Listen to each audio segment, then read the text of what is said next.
And I'm glad to be here this afternoon. I was glad to be here yesterday afternoon up to a point. I went to the ball. Oh, yes. Look at this. See this chair? That's a fine-looking chair. I don't tell you a story about that chair.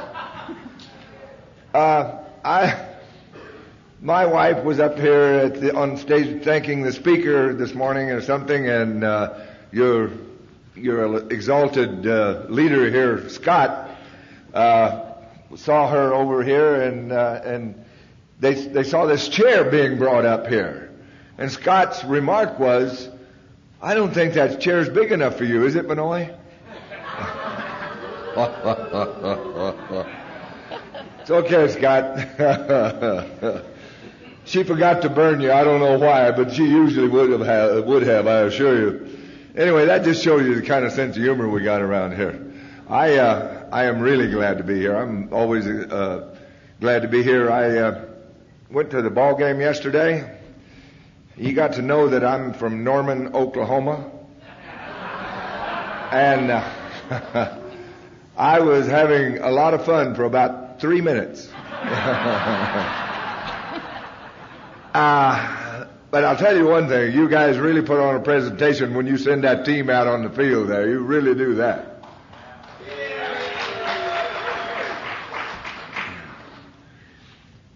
Too bad your offense didn't make but about 13 points. Defense had to do the rest of it for you. Both tell my story. I get all mixed up.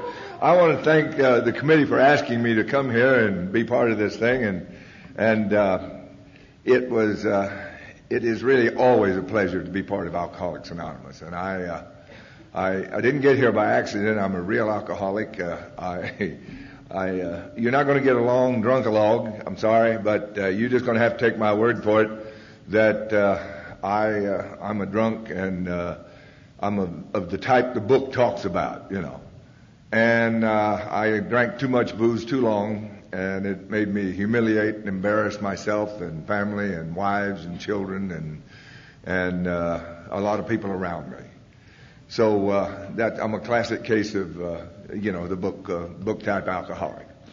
I wound up in a place in Los Angeles. I wound up on the corner of 7th and Broadway in downtown Los Angeles after having gotten out of the Peter J. Pitchess Hotel. Now, Peter J. Pitchess is a county sheriff, and he runs the jail down there. And I was in his hotel. I had been put there because I was a thief, and I had stolen some money that wasn't mine. I was in a position of trust, and I set up 2 sets of books, one for them and one for me, and you know how that goes. They frown on it, and they put me in jail. And I'd never been in jail for that kind of thing. I'd been overnight drunk a couple of times and all that, but, that wasn't a big deal. But I sure hadn't been in there for a grand theft felony. And I was there, and I wondered, how did you get there? What the hell happened? How did you wind up in this mess? And I had been told about my drinking by a lot of people. And that never entered my mind that was what was wrong. And so for the next 46 days, I was sober. That's the first I had been sober in 20 years at least for that length of time. But I was sober for 46 days. The disease was continuing, but I was still sober. So whenever I hear anybody talk about, abstinence is the answer to alcoholism, forget it.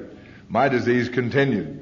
And I got out of jail, and I borrowed $50 from a guy, and I wound up in this really fancy hotel down at the corner of 7th and Broadway in downtown Los Angeles. It had been fancy at one time, maybe 70 years before, but it was a flop house, and I was there, and I said, there again, I wondered, how did I get there? I got out of this jail because the public defender attorney concocted a story of some kind and got me out on bail. And he had told me that, I think that guys like you have a problem with alcohol, and I think you ought to go to Alcoholics Anonymous. Now, all he did was to get me very righteously indignant because how dare him call me tell me that I have a problem with alcohol and that I should go to Alcoholics Anonymous of all things. And I said, I don't legally have to do that, do I? And he says, no, but I strongly suggest it. And I said, well, I think I'll pass, thank you. And he just shook his head, and I got out of jail and walked on. I walked on down the street. I had a suit and tie left, and I had read in the paper there in the want ad section that they needed a credit manager at this jewelry store. And so I had owned a jewelry store about 6 doors down from that guy at one time, and I knew him well. And he knew that I was no longer in business, and so I just walked in there and said, hey, Larry, how you doing? Oh, I see you need a credit manager. He says, yeah, you want the job? I said, sure do. And so 30 minutes after I got out of the county jail, I was credit manager in a jewelry store on Broadway in downtown Los Angeles. And I wondered, well, of course, the guy was a lush, so I could have probably told him where I'd been, and he wouldn't have cared. But nevertheless, I went to work for this guy, and that's why I was staying at that hotel down there. And I used to get up and go to work from there. And after about a week of this, I thought, well, while I was in jail, I said, if you're out, you better try to cool it for a while with the booze. So for about a week I did. And, of course, I hadn't gotten paid either, and I didn't have any money, but that might have had something to do with it. But nevertheless, I cooled it for a while, and then came payday. And I'd been over there at this same old place that I'd gone, Duties. I loved Duties. Oh, the atmosphere was wonderful. It was really smoky in there, and it was just, God, I loved it. And I would go to Duties every chance I got. So I'd go around the corner to Duties, and I'd drink these Cokes. And I had about 3 of those, and I said, oh, to hell with this. Give me a double shot and a beer back. And I started some of the most insane drinking that I ever done in my life. And that lasted, it just kept on going, and finally I was getting to where I had to drink all the time. It wasn't a question of wanting to drink, it was having to drink. And the one thing that was with me at that time that had been for a long time, and that was guilt. Guilt about everything. Guilt about those 2 kids I'd left back in Oklahoma. Guilt about all the wives that I'd cheated on. Guilt about this, guilt about that. By the way, I have another disease that goes along with my alcoholism. It's called marriageitis. I used to get married a lot. I used to get divorced a lot, and lots of mother-in-law trouble. Lots of mother-in-law trouble. No, none of you guys ever had that, but I did, and so I just kept going. But I was there, and I didn't know. It got into a cycle that I knew wasn't going to quit. It was just like get off work and drink all day. Even the guy told me I could drink on the job as long as I could do my job. He didn't care if I drank. And that's heaven for an alcoholic, So nevertheless, I kept on drinking, and it got to the point where I just couldn't do anything but drink. And kept on working because I had to work. But at nights it got bad. That's when I would really get serious with drinking. It was maintenance in the daytime, and at night it was getting serious, And I had suicide had also begun to look pretty good about that time. So I kept thinking about killing myself because I knew there was no end to this thing. There just was not an end to it. It wasn't because I wanted to do the things I was doing. It wasn't because I wanted to drink the way I was doing. There was no other answer.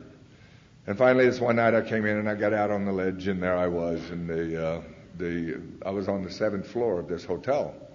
I said, yeah, that's big. That's high enough. That'll do it. And I got out there and had to work 30 minutes to get the window open so I could get out there. And I got out on the ledge, and I thought to myself, this is going to be it. What are your last thoughts going to be? You know how we are when we get to thinking. So I thought about that. This is going to be it, by God. What are you going to think about? And I got to thinking. And first thing I thought about, wonder what's going to happen to that suit I got down the cleaners down there. And, a bunch of nonsensical stuff came to my head, Wonder what they'll react to it. There's friends of mine who knew me pretty good, that really the last friends I had. I wonder how they're going to react to this. And I didn't think about those kids, family, or anything, mother, father, none of that. That did not concern me. It was those people that, just about nonsensical stuff. But then what happened was, the thought came to me very strongly that, you know what? You have never been a father to those kids that you abandoned back in Oklahoma. Just what in the world are you going to do now? You're going to leave them a suicidal father? And that did it. I just could not make the move. It was very intense. And I know that my higher power was working then. I have no doubt about that at all, because I didn't have any fear at all of dying. That was not, God, it was relief that I was looking for. And yet, when that came about those kids, I just could not do it. There was just no way. And so I came back in out of the window, and I got one of the only amenities that I had in that room was I had a telephone. And now this, I got to tell you, this was after I'd been out all day drinking. And it's about 2:30 in the morning. And one of the things I did when I came back in, I said, that guy, that prosecutor, that defender, that public defender that told you what to do, he said to call Alcoholics Anonymous. Why don't you do that? Now, that was a lousy idea when he told it to me. It was still a lousy idea, but there wasn't a hell of a lot of choices there. And so I thought, well, maybe I ought to do that. So I tried to call Alcoholics Anonymous at 2:30 in the morning. Now, there was no answer, of course. At that time, they had nothing but an answering machine on there, and I just hung up on it. Now, I'm one of these kind of guys that my brilliant thinking when I'm in my cup comes about 2:30 or 3 o'clock in the morning, always. Oh, yes, a few of you have done that, I can tell. And I have a very pressing need to share that with people at that time of the morning. And I like to call long distance to make the share. I do that well, and I like to call very important people. The governor of California has had a call from me at 2 or 3 o'clock in the morning many times. Supreme Court justices, they've had calls from me. President of the United States has had calls from me at 2 or 3 o'clock in the morning. And the next morning, always, I would think, and I still remember what I'd done. I said, geez, that was stupid. Why would you do that? That's at 2 or 3 in the morning. You're trying to call these people. That was dumb. Why did you do it?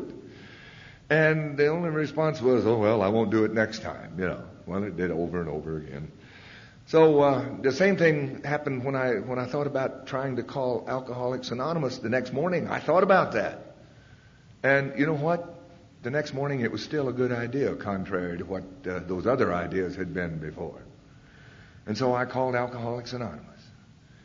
And I didn't do it all that just like that. I called, my name is Jim Shaw, and I'd like to get some information about your program for a friend of mine. And the lady who answered the call knew who the friend was.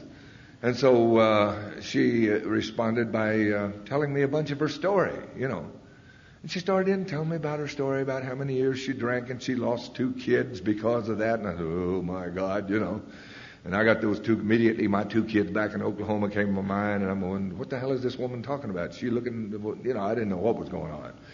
And she just kept on talking, and finally she kind of got me into the conversation, and she says, I don't remember this day. I don't remember exactly how it came about, but I was telling her something about how I felt about this, and she says, oh, yes, I understand. I'm an alcoholic, too.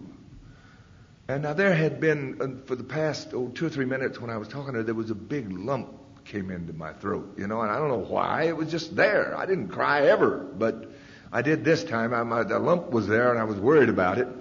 And when she said, oh, yes, I understand. I'm an alcoholic, too. Well, with that, I just went, and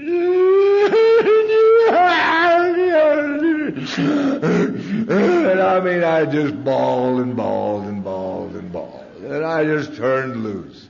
Now, I want to tell you that this woman knew, of course she knew who she was talking to. And she just let me cry, and then she let me cry. And then after a while, she says, could I ask you a personal question? Could it possibly be that this person that you wanted to get the information for, could that possibly have been you? Yeah, I tell you in the first place. And I just went on and on for about another 3 or 4 minutes, Could not stop sobbing. And she just let me go, and finally when I calmed down a little bit, she says, "Oh, thank God. Thank God, because if you're an alcoholic like I'm an alcoholic, we have the answers for you here in Alcoholics Anonymous. Won't you let me send someone out to talk to you?" Now, this lady had looked inside me where nobody had been in a long time. And it was time to back off. No, I couldn't possibly do that. You see, I'm at work, and I couldn't let that happen here. Well, and I just went on and on and on about the story of why I couldn't. She just kept me right on the phone, and she says, "Well, could I have a male member of Alcoholics Anonymous call you? That's the way we do it here." She was afraid I was slipping away, And she said, "That's the way we do it here, and can I do that?" And I says, "Well, no. Well, maybe yes. Here's my unlisted phone. He can call me here." So I thanked her profusely for all of her information and all this, and thought that wonderful, and thank you very much. And I hung up. Well, about an hour, I got a call from Tom. And Tom says, "My name is Tom. I'm a member of Alcoholics Anonymous. Does anyone there have a problem with alcohol?" Now, this guy's voice was well enunciated. He sounded like a TV announcer or something like that. And I thought I'd better answer him in kind. So I said, "Yes, I think I may have been an alcoholic for about the past 2 weeks."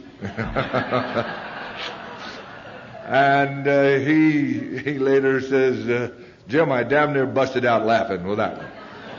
Anyway, he got me in conversation, and he says, "Well, how do you drink?" "I drink all the time."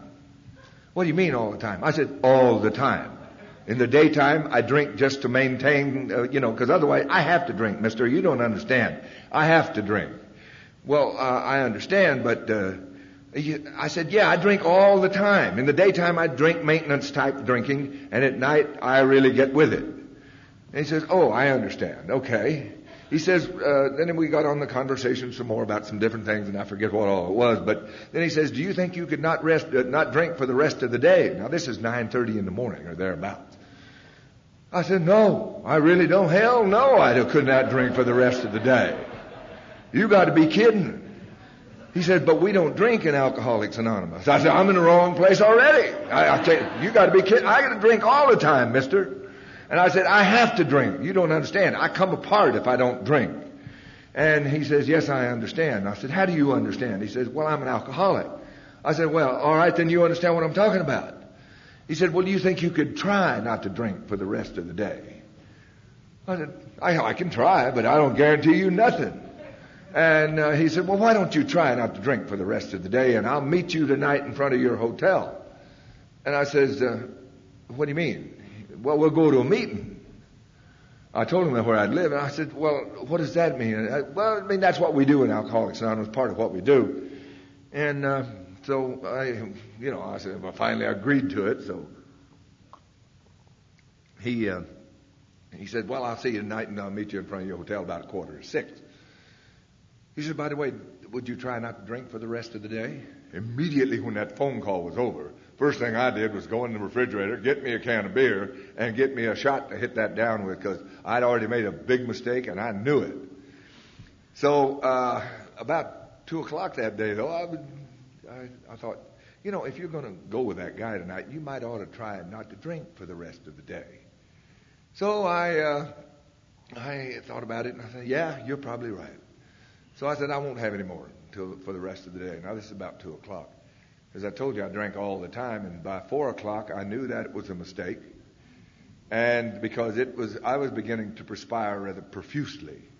And it was coming off in buckets full, and I could just shake it off my hands. And by 5 o'clock, it got a little worse, a whole bunch worse. And it was time for me to leave out there at 5:30. And by 5:30 time came around, this was a bad idea. And I got over there, and I only lived 3 blocks from my hotel. I worked only 3 blocks from my hotel. And this hotel was right on the corner of Broadway and 7th Street, and there were a whole lot of people out there standing in front of the hotel.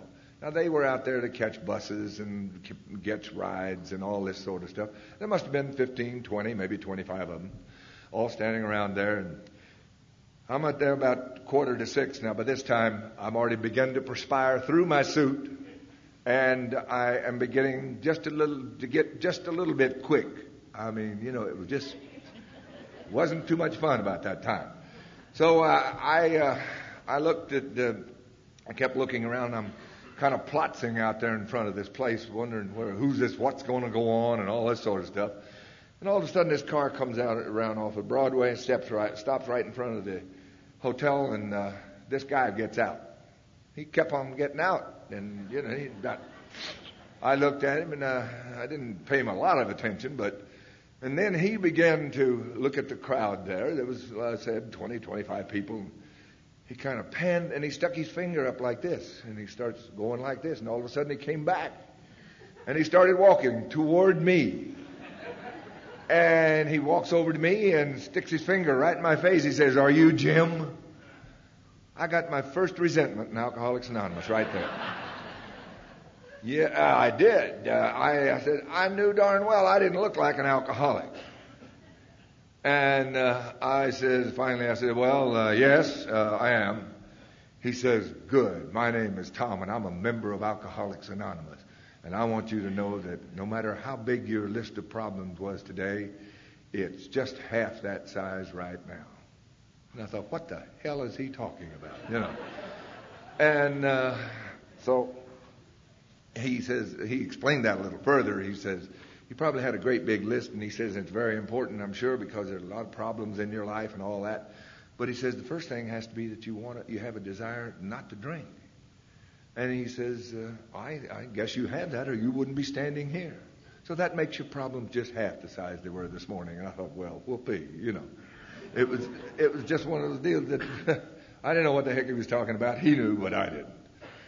But anyway, he says, "Come on, let's go have something to eat." And he's just grinning, and I'm saying, oh, God. I hadn't been doing a lot of eating in the last few weeks, I guarantee you. The only thing we had some of that today at noon. I used to eat a lot of chili. That's all I ate was chili, because that's all I could hold down, and it was all I wanted. I just wanted enough so I could go ahead and drink some more. Anyway, we insisted, and we went to this place over there, and I had a bowl of soup. Now, I'm just working on this soup slow. I mean, they're already through, and I'm still working on this soup, and we're talking all the time, and they're talking about their alcoholism. I'm talking about nothing in the general, just listening a lot, and I'm getting a little bit quicker. I'm really getting a little bit quicker, and I keep telling them I need a drink. If I don't get a drink pretty soon, I'm going to come apart. Now, you guys need to help me. I need a drink.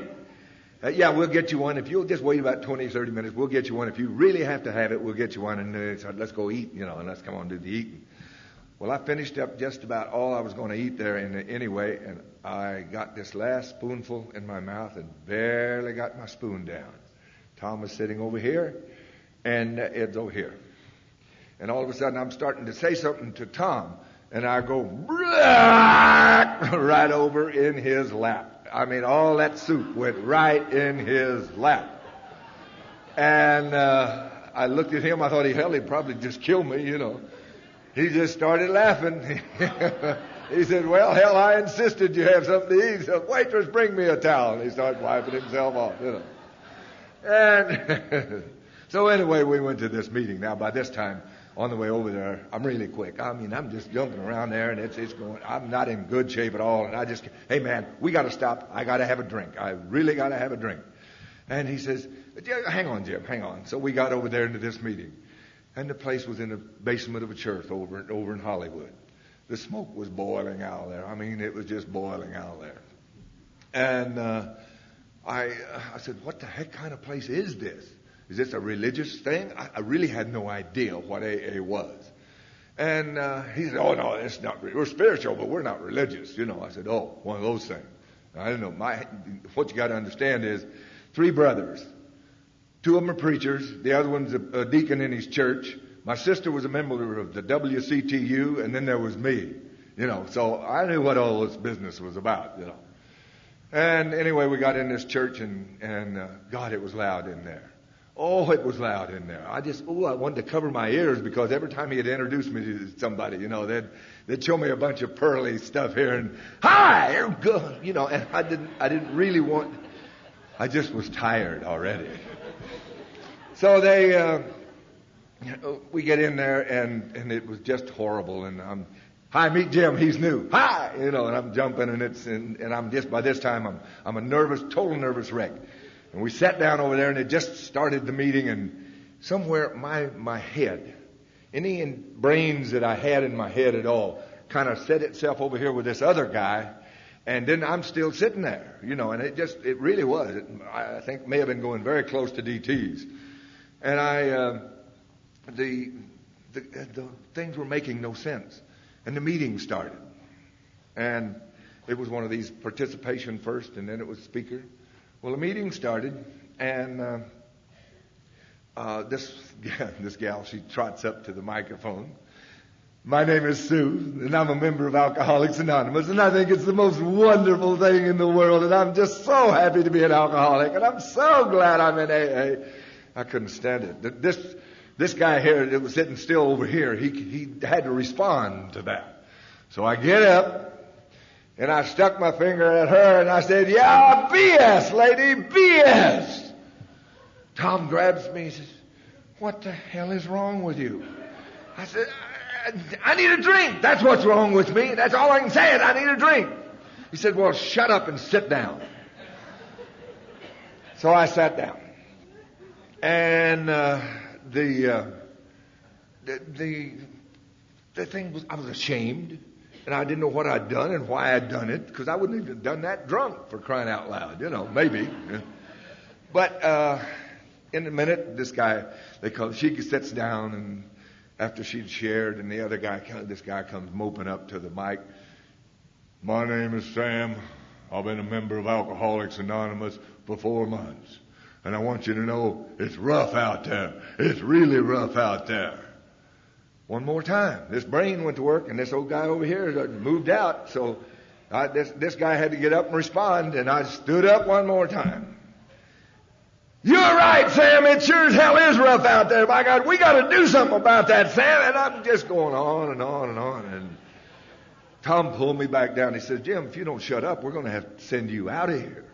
Now, what's wrong with you? I need a drink. That's what's wrong with me. Don't you understand? And he didn't understand. He says, I want you to shut up and listen. Well, they had a little break, and then we came back, and the meeting kept on going. About a year and a half later, it was over. And it sure seemed like a year and a half, I guarantee you.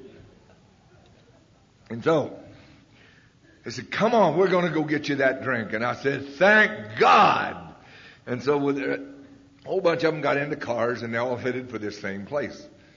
And I looked at the place when we got there. I didn't see no cocktail sign or neon lights or anything like that. But I did see a beer sign in there. I said, well, hell, that'll do in a pinch, So we get in there, and Tom looks at all of the people in there, and they've all assembled. He said, we want that booth right over there, please. It was the only one in the house where they could seat 6 people. They took me and they put me on the inside and put a fullback next to me so I shouldn't get away. You hear that, Skip? Skip knows who he is. Anyway, they kept me on the inside there, and they started talking to me. There was 6 of them in there, and Tom was sitting down at the end. And they started talking to me. Jim, you're going to love Alcoholics Anonymous. It's the most wonderful deal I've ever had. And without missing a beat, the next one said, Jim, Alcoholics Anonymous is the best deal I ever had. The next one, Jim, Alcoholics Anonymous is the greatest deal there is going. And right on down the line they went. And I said, holy mackerel. And so I had to rest a little bit. I laid my head down on the table like this. Because they had already warned me out about how wonderful Alcoholics Anonymous was. And while I had my head laid down, I heard some rustling going on, some movement of some kind, and I didn't know what was going on and didn't care. And so when I took my head up, they had run in a whole new crew, and they began to tell me how wonderful Alcoholics Anonymous was. So before the whole day was over with, trust me, I knew you were a bunch of wonderful folks. And I thought, oh, God, Anyway, I says to Tom, where's my drink, And he got serious with me, and he says, Jim, let me ask you something. You see all these people here? At one time or another, they had to have a certain time of the day that they took their last drink. Now, you told me that you had your last one around 2 o'clock. Is that right? Yes. Well, why don't we let 2 o'clock be the time that you had your last drink? And I knew he was serious. And I said, man, you don't seem to understand. I can't do it. I cannot not drink. I don't know how you guys do it, but I can't do that. I just can't not drink. I have to drink. He said, I understand. We all had to do the same thing. And he says, won't you at least try? I thought, well, he's not going to let up, so I might as well say, yes, I'll try. Okay, I'll try. Well, that's when they started telling me how wonderful it was and all this sort of stuff, and it went on and on and on. And finally, I thought in my mind, I'm looking at that clock over there, and I said, I got to get out of here before 2 o'clock because the liquor stores close at 2, and I got to have me a supply before the night's over. And all of a sudden, they got me back in conversation again. And I look up and it's 10 after 2. And they'd all been watching me watch the clock. And I'm looking up and I'm looking at Tom and he's just grinning. I said, you guys tricked me. He said, yeah, we did, didn't you? Funny as heck, So anyway, I said, well, I still always had a reserve there. I mean, I always had some kind of reserve. I had a half pint. And so I get back to I already thought about it. I was going to get back and get upstairs and get me a shot real quick after I get out of this car, And when I got out of the car, I was going to jump out and go, thank him and go. And what I did was I jumped out and here's this guy already standing up there looking at me. He'd already gotten out of the car and he's looking down at me. And he kind of looking at me funny and he says, Jim, are you going to pour it out or am I? I said, what are you talking about? He said, I'm talking about that bottle that you have up in your room. And I started to protest real loud, but I knew this guy had me. I mean, I just knew he had me. And I just shook my head and I said, man, if it gets poured out, you're going to have to do it because there's no way I can. So he says, come on, let's go get the job done. So we went up there onto the 7th floor, and he says, what happened to your window over there? I said, well, I had a little problem getting it open. That's the one I tried to jump out of. So anyway, I got up there, and he says, you know what, Jim? One of us will stay with you tonight because it's going to get worse. I said, man, how can it get any worse than it is? I've been through this crap before. This is about I know it's going to be rough for the next 24 hours. He says, yeah, that really is. And he said, well, why don't you let one of us stay? I said, no, I'll do it. And I don't recommend that, by the way, to anybody out there new or who's brand new. I really don't. So anyway, he left, and I didn't sleep at all. I got up the next morning. I'd just been laying in bed, and the phone rang. And it was Tom. Hi, Jim. Did you have to drink last night? No, I didn't have to drink last night, but by God, I wish the hell I had, and I feel crazy as hell, and I feel like I'm going to go blow my top right now. I don't know what's going wrong with you. Why did I ever listen to you? And he just let me go, and he says, I tell you what, I would really have been disappointed if you felt any other way, Jim. But he says, hang in there, and we'll go to another meeting tonight. Oh, whoopee! We'll go to another meeting tonight.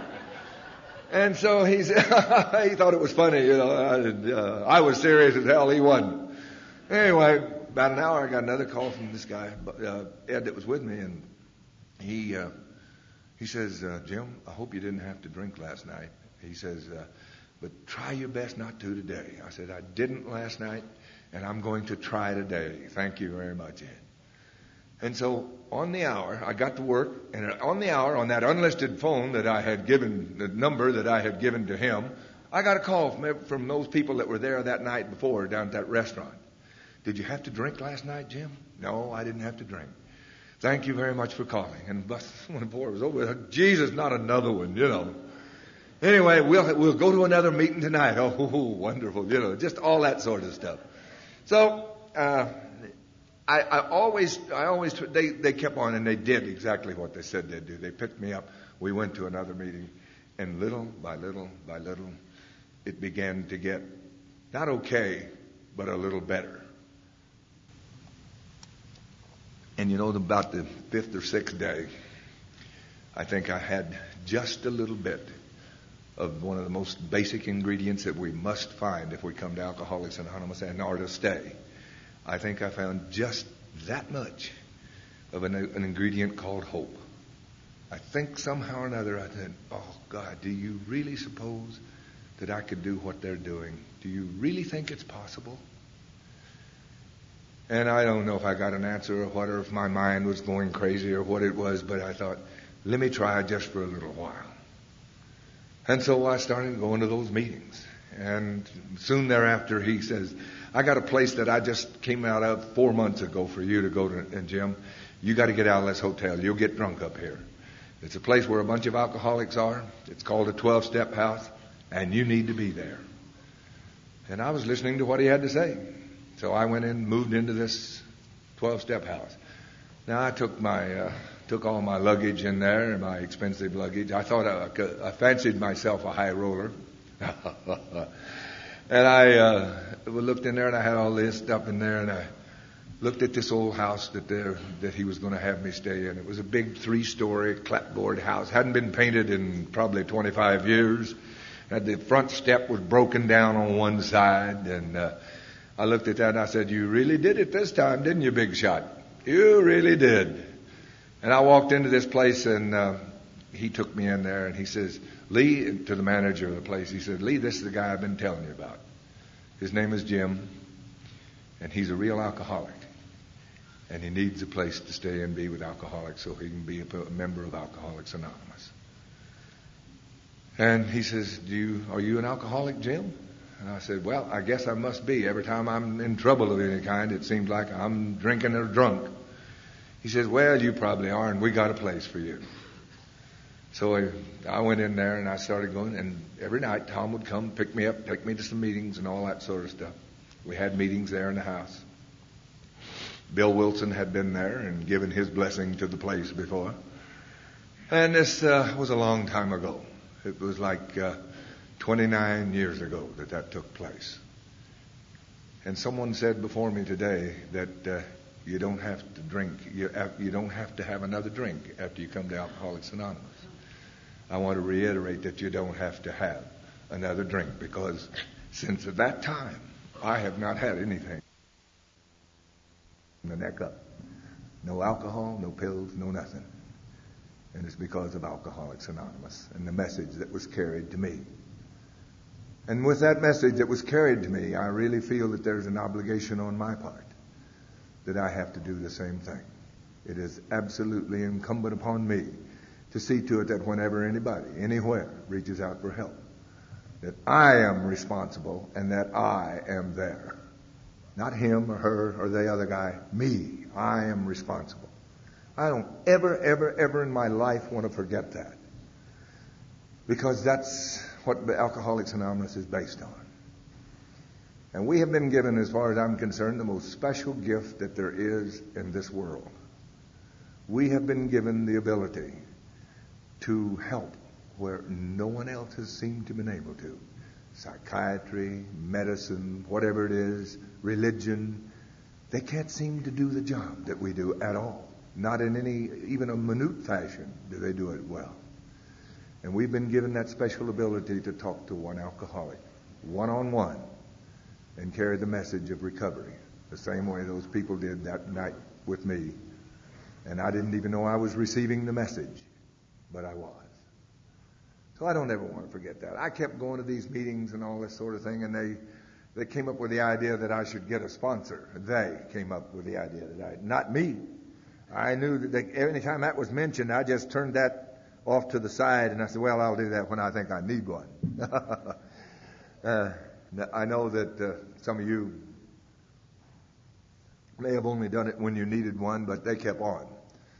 And I was in this place one night, and I'd been running around with a bunch of these guys, and Byron was talking to me, and he says, Jim, he says, you know what? A guy with the hostility, the arrogance, and the ego that you have. And you're as full of resentment as anybody I ever saw. And you need a sponsor. Yeah, I'm going to get one. Yeah, And he says, but when? Jim, you're going to get drunk if you don't. Now, I heard what he said. I'm going to get drunk if I don't get a sponsor. I didn't know what you people had. I really didn't. Even by this time, I didn't know what you had. But I knew what I'd had out there. And I didn't want any more of that. You know what a resentment is, by the way, don't you? Resentment, it's like when you wet your pants. Everybody else can see it, but you're the one that feels it. I heard that somewhere today. I thought that was really funny. It's very true, too. I've also heard it described as the fuel that drives most active alcoholics. And I thought, yeah, that's probably true. Anyway, so I thought about that, and I said, well, okay, I'll get one. Finally he just insisted, and I said, okay, I'll get one. About that time, so help me, at the back of the room, when I'm up in the front of the room, the door opened, and this guy walks in. He's kind of got a balding head with glasses. He looked somewhat like Mr. Peepers on television. And Byron hits me in the side and he says, Jim, that's the guy you need for a sponsor. Now, I'd seen this guy before around, and I'd heard him lashing out at some of his sponsorees and all this sort of stuff. And I said, you got to be kidding. I can't stand that, much less ask him to be my sponsor. And he says, but Jim, a guy with as arrogant and as hostile and with the ego that you got needs him. Now go ask him to be your sponsor. And he would not quit. So finally I said, okay, I'll go ask him to be my sponsor at the coffee break. And so at the coffee break, he says, go ask him.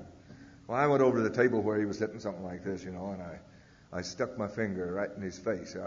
No, wait a minute. I didn't really walk over there. I kind of swaggered over there, and I stuck my finger right in his face. I said, listen, Clancy, you're going to be my sponsor. He looked up at me and he says, I'm what? You're going to be my sponsor. Turned his head back down. Then he came back up. Said, listen, Puke. People don't tell me I'm going to be their sponsor. They ask me, now you get the hell out of here and come back later, and maybe I will, and maybe I won't. Ooh. I turned around, I went back over to Byron, and I said, you see there, Byron, I humbled myself. And he said, yeah, I saw exactly how you humbled yourself. He says, now go over there and ask him to write after this thing's over with. So I said, okay. So I went over there, and I went over to him and I said, and I did not stick my finger in his face. I said, Clancy, I really would appreciate it if you would be my sponsor. I guess I need one pretty bad. He says, you're right. And he says, I like that change of attitude. He said, I've been watching you. One thing I can say about you, you come to a lot of meetings, and I'm glad to see that. And he says, however, I will give you the meetings that I want you to attend. I will put them on the list. And I will expect you to be there every single day at a meeting of Alcoholics Anonymous. And I'll tell you when to quit going to a meeting a day. And he says, by the way, before I consent to the idea of being your sponsor, you need to understand something. I have a little list of rules that I have. These are not for debate. These are the rules that I expect you to follow. And let me tell you what some of them are.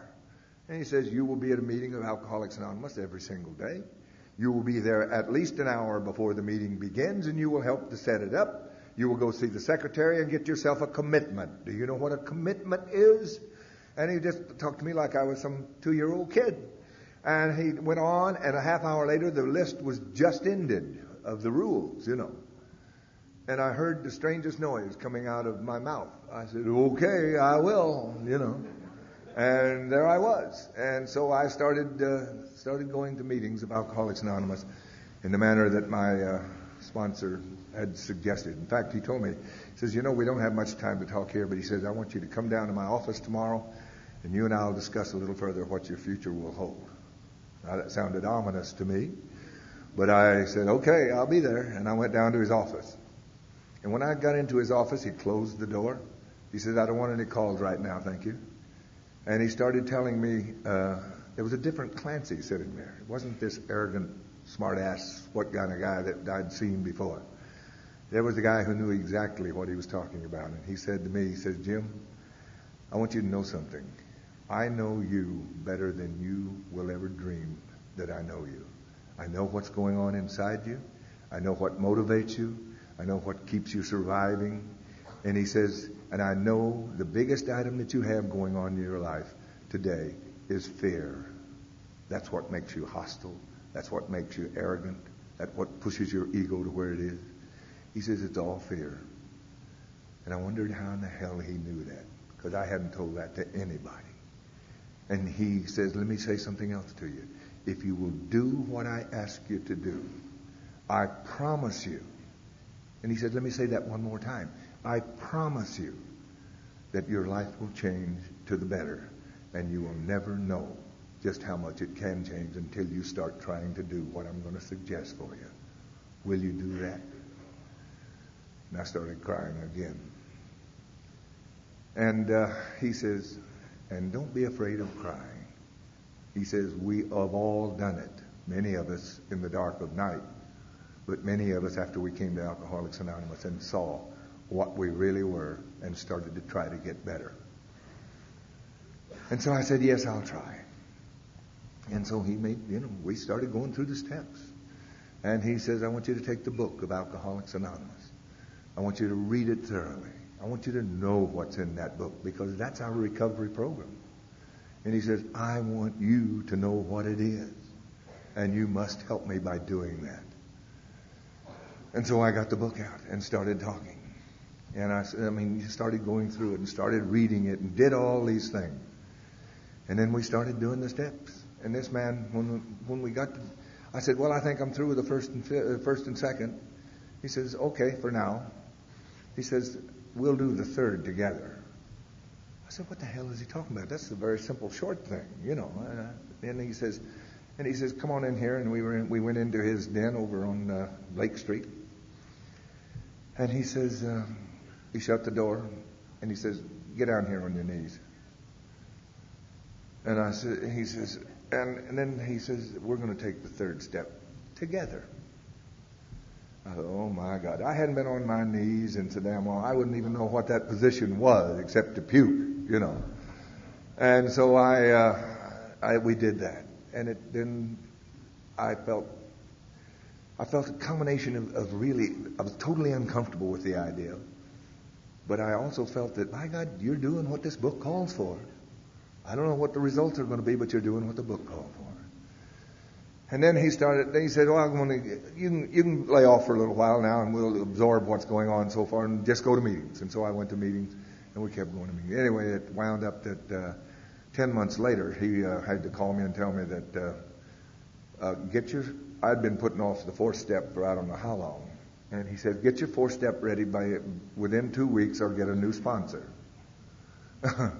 And he didn't mince words. He wasn't mad or anything else. He'd just get a new sponsor. So, by the way, I happen to have one of the people that I sponsor, who I'm very privileged to sponsor, who lives out in the western part of Nebraska, and he is here today. And Tom, 2 weeks you got.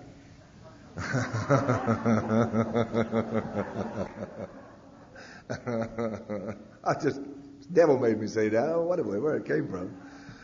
Anyway, I did the fourth and the fifth, and one of the things that, when we kept on working these steps, one of the things that I had been married to this lady who was, I hated her with a passion, because, you see, she's the one that stood between me and the woman that I was living with at the time when I was married to, when I came to Alcoholics Anonymous, and she wouldn't let her come back.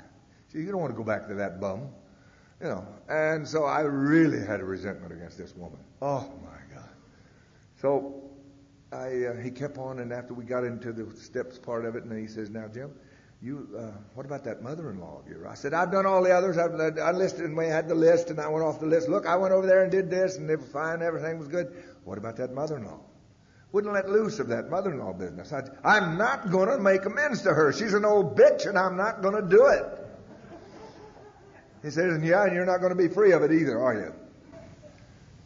And so finally one day, I called her up and she was so shocked to hear me, and I told her, I said, I'd been sober, and I think I'd been sober about a year and a little over a year.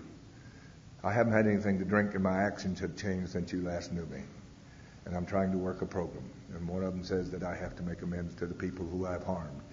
And I have harmed you. She loaned me a lot of money for business, and the business went broke. And she said, I don't want to because it doesn't look like you can take care of business. And I was insistent and all this sort of thing. Anyway, she gave me the money, and it went down the drain. And she never said anything more about it. So I went to her and I said, I have harmed you in many, many ways. But one of the worst is I mistreated your daughter. And I apologize very, very sincerely. That's the best I can do for now. I know I owe you some money, and I'll pay you. And she says, and she came over and put her arms around me, and we both started crying. And she said, I only wanted you guys to be happy. I just wanted you to be happy. And she said, that's why I was so protective of her. I said, I understand now, but I didn't understand then. And there was this one more time that the working of the steps was such a relief, and it was such a, I couldn't believe, I would have bet any kind of money that would not be the reaction that would come from her. First of all, I thought she'd probably hang up on me when I called, and secondly, she'd slam the door shut in front of me when I went there. And the fact is, it was a totally different thing. But anyway, at the urging of a sponsor, and I assure you that without the sponsor, that would never have gotten done. And so for anybody who's new or who's out there without a sponsor, why don't you do it the easy way and get one and do what your sponsor says? Sponsorship is one of the greatest things that has happened to me in that man is still my sponsor. That's 29 years later. And I sit in a meeting with him every Wednesday night, at least one a meeting a week. And I sit with your speaker tonight. I sit in a meeting with him every week, and he is our sponsor. And we pay the respect to him that we need to. And we sit in meetings with him. I got to tell you that Alcoholics Anonymous, as strange as it may seem, I heard that the first night, is the greatest deal I've ever had. It's the best deal I've ever had. It has done things for me in my life and that are impossible. And for you who are new or who have been out there for a while and here for a while, if you think that everything has been wonderful since I came to Alcoholics Anonymous, that's not so. But I'll tell you one thing that it has provided. It has provided a vehicle for me that I did not have to react to adverse conditions by going out and getting drunk and making the conditions worse. And that's what has always happened in my life before I came to Alcoholics Anonymous. I was in, trying to do all these things, and I moved out to Westchester, and I got those kids back out from Oklahoma, and their mother's alcoholism had begun to manifest itself, and they wound up in a foster home. And I brought them out of the foster home and brought them out to Los Angeles. And I got to tell you that when I moved them out there to Westchester after they had been in a foster home in L.A., because my sponsor advised me that I needed just to keep going to Alcoholics Anonymous and that they would be okay there until I could take care of them. So I did. And I moved them in with me. And these kids began to blossom with their alcoholism. And if you've ever seen a guy who was 3 years sober, got two teenage kids, very early teenage kids, never been a father to those kids at all, and I take that on and they come in my house and I'm saying, my God, they're little monsters. What in the world why was I so insistent on getting a hold of these kids? What in the hell have I done? I was nuts. And so, very fortunately, I got married again one more time. That was something I did regularly. And this is the first time in sober. Anyway, she and I put these two kids together, and boy, it was a mess. It was worse. And so finally, we got divorced, and the kids went 3 doors down the street to live with her sister, which was a great setup because I could work then, and the kids were taken care of and all this, and I'd see the kids and all that stuff. Make a very long story short, their alcoholism started blossoming. They both went out on their own, and one of them went in the Navy, and I just kind of lost track of them. They just started doing their own thing. And about this time, I got a call from my dad, who used to come out and visit, and my mother had died of alcoholism at the age of 56, cirrhosis of the liver. And I got a call from my brother Bill, and he said, your dad is sick, and it looks like he's going to die. You better get back here. He's been out on another drunk, and you better get back here, and if you want to see him alive. So I went back there, and I looked at my father, and I all the way back there I was praying, God, please tell me what to say to my father. I don't know what to say to my father. Please tell me what to say to my father. And I went in there and I said, Dad, I'm not back here to criticize you. I came back here because I love you, and I love you very much. You know what Alcoholics Anonymous has done for me in my life. So I'm not going to try to compare that or give you that information or advice, but I just want you to know one thing. I really do love you. And I turned around and I walked out.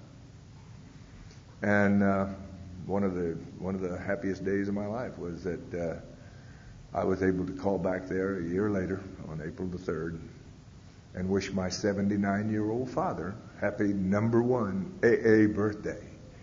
He was in this hospital and they had Alcoholics Anonymous there. And he started going to meetings of Alcoholics Anonymous, and when he got out, he started going to meetings. He went to 7 meetings a week. And he loved Alcoholics Anonymous. And when I called back there, I said, God, Dad, I'm so proud of you. Gosh, you can't imagine how proud I am of you. And he said, wait a minute, son, you don't seem to understand. It was your example that allowed me to get sober in Alcoholics Anonymous. And for that, I want to thank you. And all I could do was cry. That was the best I could come up with. But that's just, I could go on and on and on. My daughter that my wife spoke of, my daughter and I had always just butted heads. If I said it was black, she'd say it was white. And if I said, it's beautiful outside, she'd say it's ugly outside. It didn't matter. Whatever my position was, hers was the opposite. I know none of you identify with that. But the facts were that that's the way it was with us. And we had moved back to Oklahoma. I wanted to be back there with my dad, and we'd moved back there. And I had moved back there. We got married back there. And my wife got a call one day from Sheila, and she says, she had, by the way, had a little boy, 18 months old, without the benefit of wedlock, and that upset me some. Anyway, she says, I guess I'm just going to have to put Brad in a foster home and walk the streets because I can't take it anymore. And my wife says, wait a minute, let me have your dad call you. And I tried to call her back, and no, she wasn't there. She'd already gone out, and she was out drinking someplace. And so the next day, Benoit did get a hold of her. And so what I told Benoit was to tell her that we'd send her a ticket back to Oklahoma. And she could come back there, and she could stay with us till she got her life straightened out a little bit. And she came back to Oklahoma, and she brought all she possessed in about 3 boxes about that size. And she brought this little boy. And I'd already told my wife, I said, now listen, you got to understand something. I am not going to get emotionally involved with this kid. Do you understand that? I am not going to get emotionally involved with this kid. She can come back here and we'll do all we can to help her and all that. But by God, I'm not going to get emotionally involved with that kid. And she says, yes, dear. And so she went out to the airplane to pick her up. And there she came with her boxes and the little boy.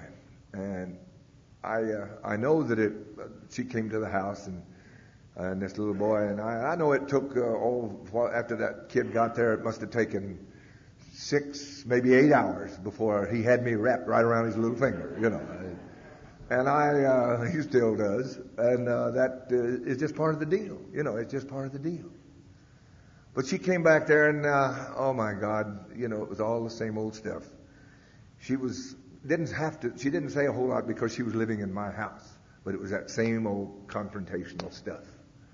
And I told her, I said, if you stay here, you're going to have to go to one of the meetings. She said, I'll go to Al-Anon.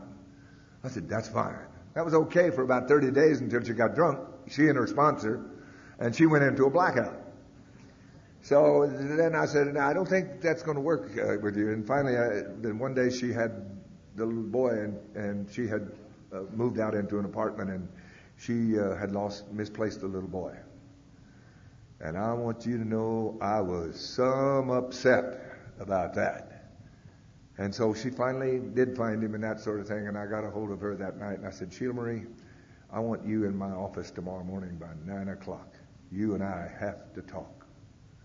Now, I'm a yeller and a screamer and all of that by trade. That's just what I do. And I knew that was not the approach that was going to work. Somehow God gives us those little things that He knows that we need them. And so He gave me the information. You got to settle down. And so I said, God, please help me. And so before she came down there, I prayed real hard for God to not let me yell and scream. So I went in there and I looked at my daughter. She came in and she says, hi, Dad. I said, hi, Sheila. Sit down, baby. I want you to know something, sweetheart. Your dad loves you more than you can just imagine. You don't have any idea how much I really do. We've always butted heads. We've always been at loggerheads with one another. And I hope that we can someday change that. But I got to tell you something. You got to change something. And I don't know what it is. Because when that little boy was lost and you didn't know where he was and it was snowing outside and it could have been anything, I want you to know I was terrified. You know why I was terrified?